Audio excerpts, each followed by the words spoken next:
this is the type of place you'd like to have in your town. Baked oysters and a house salad first course. A place where they care about every sip served and every dish plated, where the chefs focus on what's fresh and what's local, and the servers treat you like family. A place like Foreign Affairs.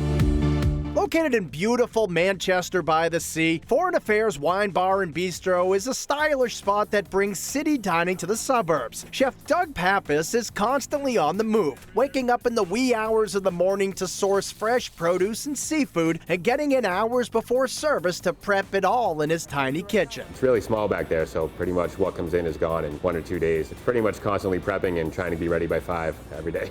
On any given day, you'll find Doug butchering, shucking, and even growing what he serves right on site. You see him come out on your plate, and you look over there, and you know that we're just getting things as close to right from the ground to your plate as possible.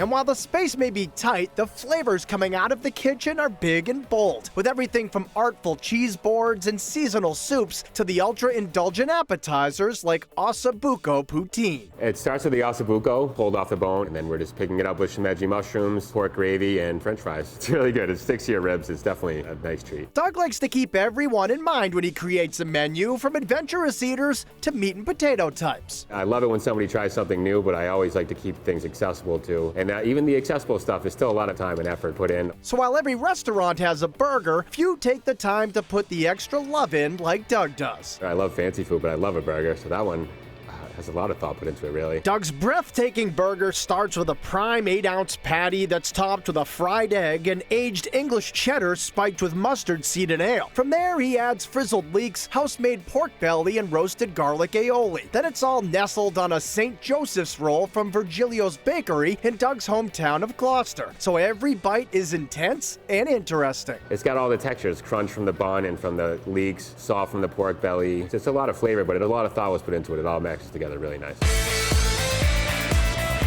Since Foreign Affairs is right on the water, you can be sure there's plenty of fresh seafood, like little neck clams spiked with pork belly and house-made waffle chips, pan-seared scallops served over citrus quinoa, and fresh Island Creek oysters served with a kimchi granita. Kimchi itself is a pickled cabbage, but we concentrated it down and froze it into ice so we can scrape it with a spoon, almost like a granita, to go on top of an oyster, which is a really flavor explosion. Foreign Affairs pork chop takes a while to prepare, but it's worth it in every bite. And it takes about 25 minutes to get one out to the plate because it is about this thick, and I like to let them rest for at least 5 minutes when they come out, so all that juice stays inside the pork chop when you cut in. Served on a bed of creamy garlic risotto, this mammoth-sized meal has customers wide-eyed when they receive it, much to Doug's delight. I peek out a lot. I like to see it because it is that big with the bone coming out and the butter on top. It's like a tower of flavors.